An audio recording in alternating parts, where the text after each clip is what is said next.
Shakur Stevenson, is he under a lot of pressure to perform, to put on a high-class dominant performance against William Zepeda? Because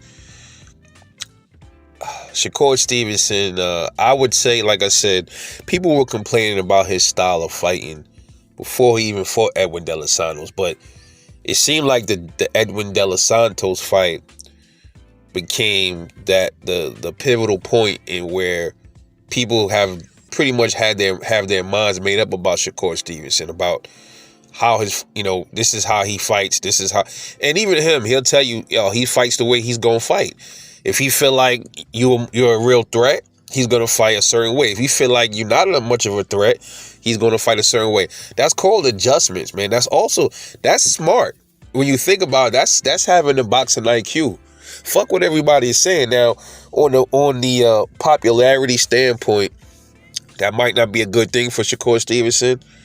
But when it comes to his health and when it comes to things like that, that's a win for Shakur, because he wants to leave the sport with all his bearings. He don't want to leave the sport being punch drunk.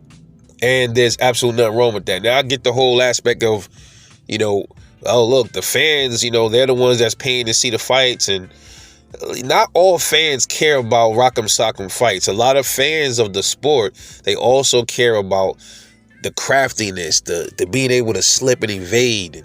And, that's what, and then they also, the mystique behind, can the other person stop this slick boxer from doing what he doing? And that's why I like Shakur Stevenson, and that's what I like about the sport.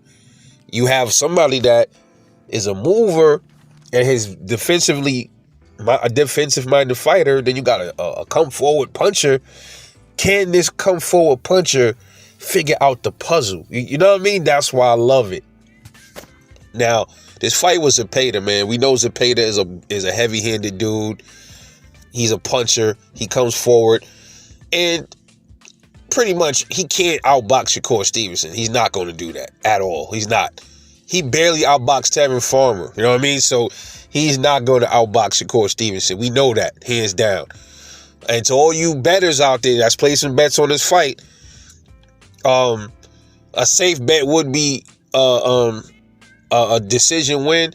You probably not going to make much money off of that, because that's probably what's the likely outcome of this fight. Unless you put a whole lot just to get a little bit back out of your bet. But then I would also still put money on the stoppage. You know what I mean? If he was to stop Zepeda, you gonna come up, because I'm putting money on the stoppage for sure, just in case he gets the stoppage. You know what I mean? Boxing is very unpredictable, man, and who knows? Zepeda can go in there and stop Shakur, hit him with something that he don't see, and that be it. But Shakur, I think, is much too sharp for Zepeda. But with that being said, again, is this the fight where is this a make or break moment for Shakur's career moving forward, as far as him getting big fights and becoming a real household name? And if he don't go in there and knock him out, if he don't knock out Zepeda, will that hurt Shakur's career moving forward? If Shakur goes in there and just beats him senseless for 12 rounds, will that help his career? I don't think he needs the knockout, because we know Shakur Stevenson is not a big knockout artist. But I would like to see him put on a performance the way he did to like a Jamel Herring. And I love Jamel Herring. Shout out to Jamel.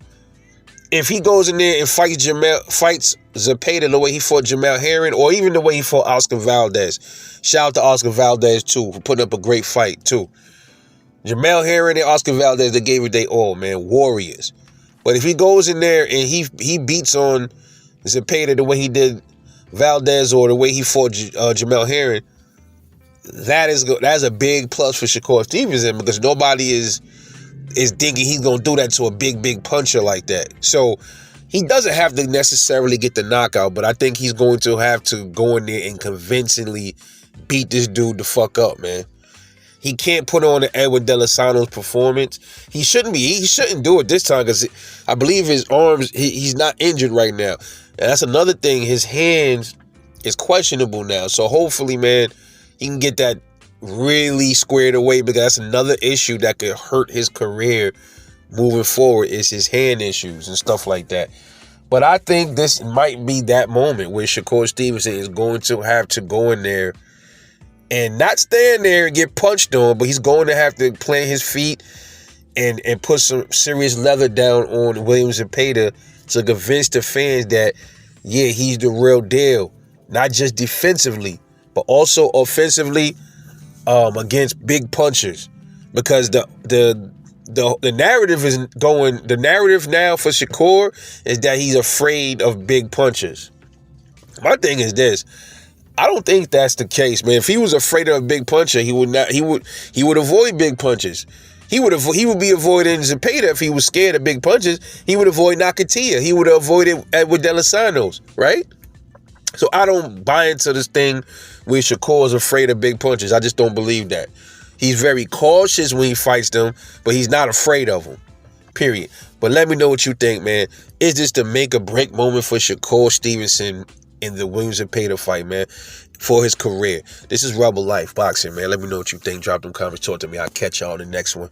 And I'm off this.